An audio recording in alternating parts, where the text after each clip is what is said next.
Internetda ko'p eshitgandim, lekin hech o'zimizni klinikaga kelib birov bezovta bo'lganini ko'rmagandim. Hozir onasi bilan bolasi mana oldimda o'tirishibdi. Gapirsam qo'rqinchli. Mana shunaqa o'yin chiqqan ekan. Ana hech ishinglar tushganmi yo'qmi? Granny degan o'yin. Mayli o'zligini yuzini olmasdan men eshitaman. Oyisi bola nima deyapti?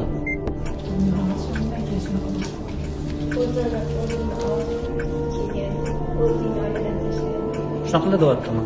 Xullas, mana endi bular endi noqulay yuzini olish, kimligini aytish, oshkor qilish. Bola yig'layapti.